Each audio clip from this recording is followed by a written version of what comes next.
Bonsoir à tous, bienvenue en direct sur KTV. Nous sommes le jeudi 21 novembre et à la une de ce journal, la pluie se fait inexorablement attendre. Si la saison a débuté, pour le moment, les quelques pluies ne tombent ni au bon endroit, ni en quantité suffisante. Un problème qui devrait cependant trouver une solution en décembre au regard des prévisions météo. Ce matin, le directeur de Météo France, Mayotte, était sur notre plateau. Il est revenu sur ses prévisions, mais également sur les températures ou encore la saison des cyclones. Au montage, Leslie Vimenet. Quand la pluie va-t-elle tomber en abondance? C'est la question que la population se pose aujourd'hui, alors que les réserves tendent à dangereusement diminuer. Ce matin, le directeur de Météo France, Mayotte, a fait le point et a apporté des nouvelles, somme toute, rassurantes. Il pleut pas beaucoup, il pleut pas au bon endroit, ou en tout cas pas là où on voudrait, mais il pleut en moyenne une fois tous les 3 jours, une dizaine de millimètres. On a même relevé sur Msamboro il y a 10 jours 70 mm. Ah, quand même. Voilà, donc c'est pas forcément une saison qui diffère de la normale. On n'est pas forcément non plus dans des quantités importantes et pas partout. Mais il pleut de temps en temps à Mayotte. Donc si on se pose la question de savoir si on est dans la saison des pluies, il pleut de temps en temps, donc on n'est pas en septembre où c'était sec, on n'est pas en mois d'août, donc on est entré dans une période où c'est plus humide. Et là, le prochain épisode, c'est lundi. Et ensuite, on parle de tendance. Après 4 jours, on parle de tendance, et les tendances sont plutôt optimistes pour ce mois de décembre. Donc nous avons un signal humide, plus humide que la moyenne, pour tout le mois de décembre. Si l'eau manque actuellement, c'est que l'île a connu une période de sécheresse comme elle n'en avait plus connue depuis 1992. La faute notamment à des températures qui, d'année en année, ne cessent de battre des records. Mois par mois, on constate qu'en 2019, on a une anomalie positive, c'est comme ça qu'on la nomme, de 1,3 degré depuis le début de l'année. Et pour le simple mois d'octobre, si on prend les températures maximales et qu'on les moyenne sur le mois d'octobre, on est à plus 1,9 degrés. Non, c'est énorme, Laurent. Ouais. Donc nous sommes par rapport à des moyennes qui datent de 1950 jusqu'à 2010. Et c'est là où on peut constater qu'on est dans une année exceptionnelle. Ouais. Parce que, vous savez, le phénomène El Niño qu'on connaît bien dans le Pacifique, il se passe la même chose en fait dans l'océan Indien. On l'appelle le dipôle de l'océan Indien. Et ce dipôle de l'océan Indien, en fait, c'est une différence de température entre l'est et l'ouest de l'océan Indien. Et quand il est positif, ça veut dire que de notre côté ouest, on a une température de l'eau qui est supérieure à la moyenne. Qui dit hausse de la température de l'eau, dit cyclogénèse. Si pour l'heure aucun cyclone n'est né dans la zone, les tendances laissent à penser qu'une dizaine de phénomènes devraient naître au cours de la saison. Les calculs ont montré qu'on était dans une saison saison cyclonique, c'est le lapsus révélateur, une saison cyclonique plutôt dans la moyenne, avec entre 8 et 11 systèmes qui potentiellement pourraient se créer pendant cette saison. Moins que l'année dernière. Alors moins que l'année dernière, la moyenne étant à 10. Moins que l'année dernière, il y en a eu 15 qui se sont créés dans la zone. Et en revanche, les tendances également de ces simulations montrent que cette cyclogénèse aura plus lieu sur l'ouest de la zone de responsabilité, c'est-à-dire là où on est. C'est-à-dire là où on se trouve, Madagascar, la Réunion, mais aussi tout l'archipel des Comores. Le canal de Mozambique. Le canal du Mozambique, jusqu'à même l'Afrique orientale. Et donc, ces 8 à 11 systèmes pourraient se transformer en cyclones, voire en cyclones très intenses. C'est la tendance, en fait, du réchauffement climatique. Mayotte étant une toute petite île, la probabilité d'être frappée par un cyclone reste faible.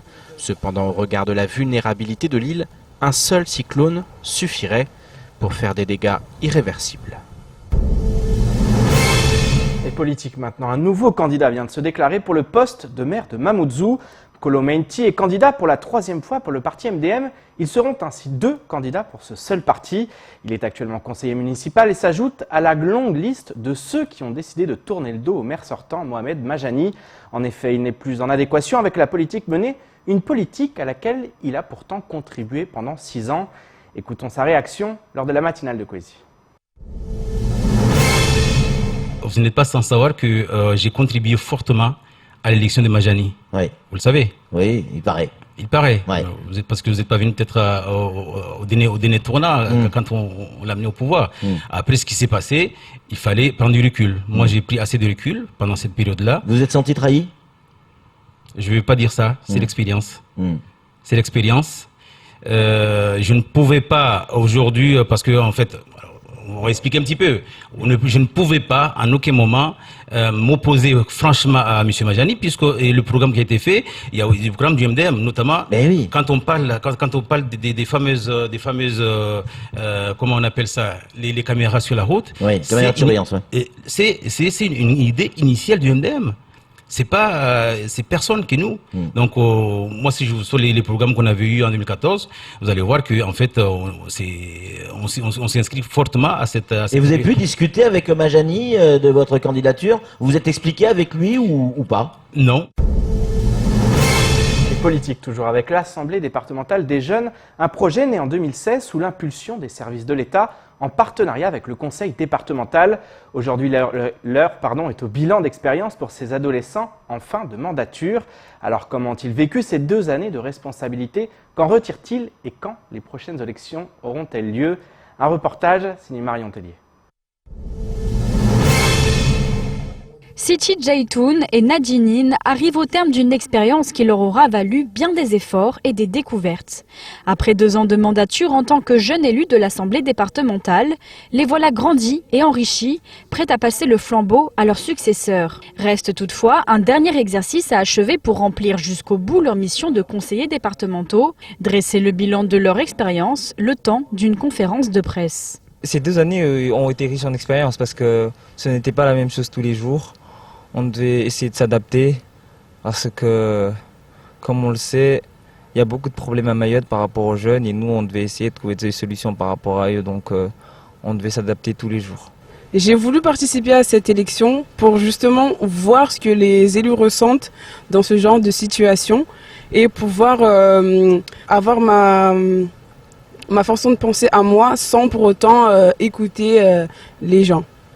Si aucun de ces adolescents ne semble aujourd'hui séduit par l'idée d'une carrière politique, tous deux affirment avoir acquéri rigueur et autonomie à l'occasion des nombreux projets sur lesquels ils ont été consultés ou encore des événements auxquels ils ont participé. Ils ont eu l'opportunité d'être consultés pendant les assises. Il y avait un gros volet jeunesse où nous les avons vécus. Ça a été des consultations par les professionnels de la jeunesse, mais les jeunes également.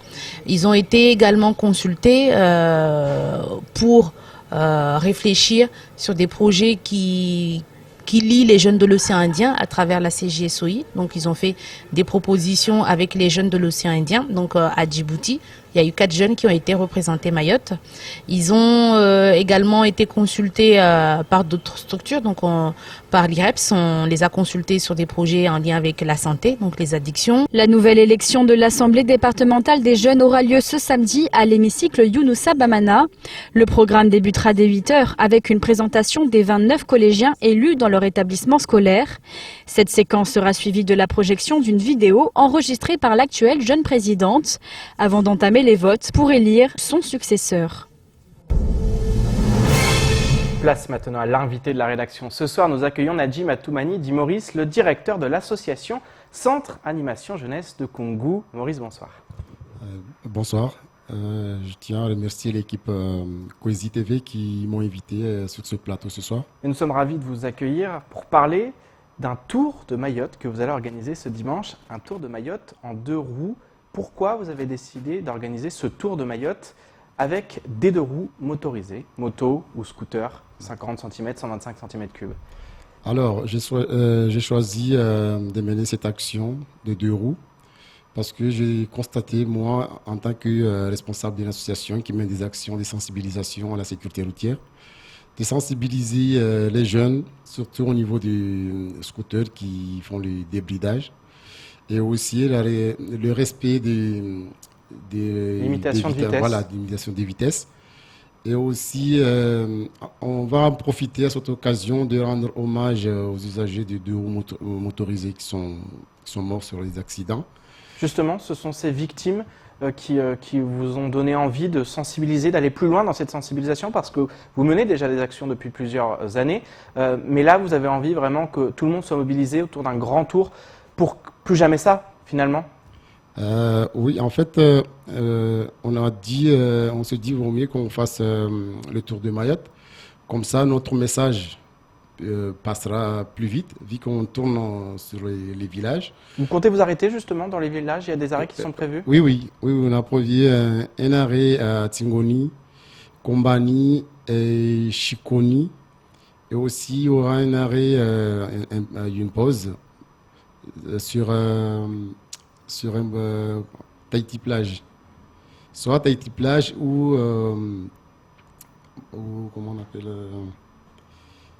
Tahiti Plage ou en fait à proximité. Soit Tahiti Plage ou à côté, je ne sais pas comment on appelle c'est beach. Il y a Mtsanga Beach, il y a plusieurs. Voilà, Mtsanga Beach. Après, vers 14h, 13h, 14h, on fera la pause pour rendre hommage au carrefour, à ces victimes. Voilà, au carrefour Ngwezi. Et on mangera en ce moment-là, puis... Chirongui, où effectivement voilà, il y a eu très récemment encore le décès d'un motard. Il était marin, il travaillait au port de Longoni et il est décédé.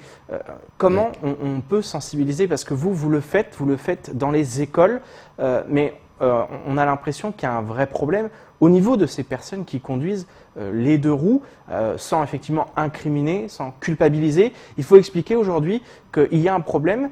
Et lorsqu'on a pu effectivement préparer cette interview, vous expliquez aussi que ce problème est souvent lié au fait qu'il n'y a pas de formation pour les 50 cm3. Oui, parce qu'avant, les BSR, c'était obligé. Mais maintenant, plus de 21 ans, c'est pas obligé. Donc, si tu n'as pas passé, t'as pas eu la chance de passer la SSR au collège, là, la préfecture et le centre de formation Greta ont signé une convention justement pour faire passer aux gens de moins de 21 ans ce qu'on appelle ASR. En fait, ASR, c'est attestation de sécurité routière. Mais à l'école, le BSR est un brevet, lui, en l'occurrence. Voilà. Le brevet de sécurité routière. Ça, vous pensez qu'aujourd'hui, il faudrait que les autorités mettent en place pour chaque conducteur ce brevet de sécurité routière pour apprendre ne serait-ce que les bases. C'est vrai que souvent, ces personnes-là non plus qui conduisent les 50 n'ont même pas besoin de passer le code de la route. Donc finalement, ne savent même pas effectivement ce qu'il faut respecter, ce code de la route qu'il faut respecter lorsqu'on se trouve usager. Justement, la plupart des usagers qui sont en infraction, soit ils n'ont pas eu la formation justement de sécurité routière, soit ils ne connaissent pas le code de la route. Il se permet de rouler. Justement, si on n'a pas appris à rouler, on ne sait pas rouler. Donc c'est pour ça que nous, on a choisi de mettre cette action pour sensibiliser les usagers, que ce soit piétons ou cyclistes ou motards ou chauffeurs. Donc ça nous concerne tous en fait. Tout le monde est concerné et justement, vous avez voulu aussi associer les forces de l'ordre, les policiers, les gendarmes. Pourquoi avoir voulu les associer aussi à ce Tour de Mayotte? Alors parce que ce genre d'action, ça les concerne, parce que ce sont les forces de l'ordre. Donc ce genre d'action, ça les concerne. Il y a aussi, on a invité aussi les presses, comme vous, Maître Première, et la préfecture aussi. Donc, nous, on a choisi des invités parce que c'est une action qui a des objectifs importants. Et quand on a eu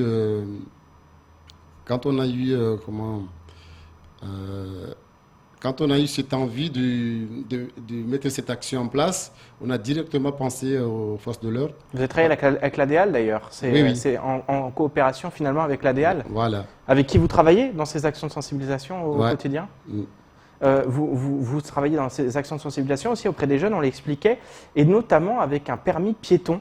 Alors de quoi il s'agit exactement? Parce qu'on expliquait justement ce besoin que tout le monde se sente impliqué. Les piétons aussi sont concernés. Parlez-nous justement de ce permis piéton. Alors permis piéton, c'est un document qu'on donne aux élèves de C2, CM1 ou CM2, ça dépend des élèves de primaire en général. Voilà, des primaires. Donc c'est un certificat ou un document qui montre que l'élève a suivi une formation ou une association de sécurité routière en tant que piéton. Comment se passe justement cette formation? Combien de temps elle dure?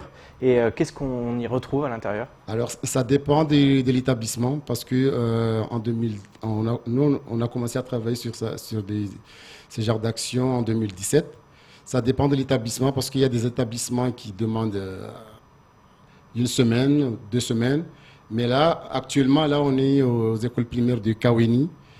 Il y a T17, Kaweni Mchinra, Kaweni Stade, Kaweni Poste et Kaweni Village. Donc, on fait des rotations qui vont durer jusqu'au mois de février pour sensibiliser les élèves. Un mot avant de nous quitter sur votre association, le Centre Animation Jeunesse de Koungou.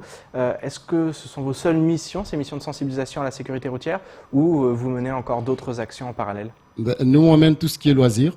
Il n'y a pas que des sensibilisations à la sécurité routière. Occuper la jeunesse aussi. Voilà, on mène aussi des actions, plein d'activités, même pour les personnes âgées aussi. On fait aussi tout ce qui est randonnée, tout ce qui touche la jeunesse. Il n'y a pas que la sécurité routière. Combien de membres au sein de cette association, en comptant bénévoles et salariés? Pardon? Combien de membres y a-t-il dans Alors, l'association? il y a un président, un directeur. Que vous êtes? Voilà, je suis le directeur. On a une secrétaire, un trésorier, 8 bénévolats animateurs et animatrices. Et parmi ces animateurs, on a un animateur éducateur qui est diplômé en BPGEPS et on a aussi des animateurs BAFA. Un dernier mot, on rappelle justement le point de rendez-vous. Ça aura lieu devant le collège de Koungou ce dimanche. À quelle heure? Alors, le rendez-vous est prévu pour le petit-déj le matin vers 6h, 6h30. Et le départ est prévu entre 8h30 et 9h. Maxi, à 9h, on fait le départ. Le retour est prévu aux alentours? Dès 15h moins à peu près. Merci beaucoup d'avoir accepté notre invitation, Nadjim Atoumani. Je rappelle que vous êtes le directeur justement de cette association Centre Animation Jeunesse de Koungou. Merci beaucoup. Merci à vous. Il est temps de faire le tour du reste de l'actualité locale avec notamment le projet J'utilise ma gourde ou encore la réunion de suivi de l'accord cadre signé entre la France et les Comores. Au montage, Leslie Vumenet. Depuis hier et jusqu'à aujourd'hui, la première réunion faisant suite à l'accord cadre signé entre la France et les Comores se tient à Moroni. L'occasion pour André Rouget, député au Parlement européen, délégué à l'outre-mer du Rassemblement national, de s'en prendre à ce document.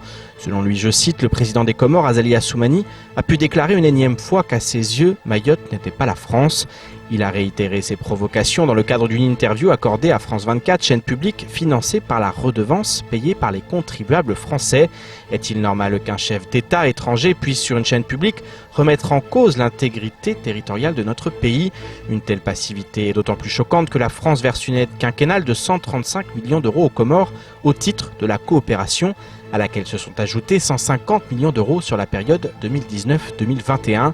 La fermeté est le préalable nécessaire à l'établissement d'un partenariat constructif et équilibré avec l'Union des Comores. Le marché des transports scolaires a officiellement pris fin le 31 juillet 2018. Depuis, si les bus continuent de récupérer les élèves, ce n'est que grâce à la signature d'avenants qui renouvelle ce marché pour 1 an. Après 3 annulations par le tribunal administratif, la procédure de passation du nouveau marché va néanmoins être relancée.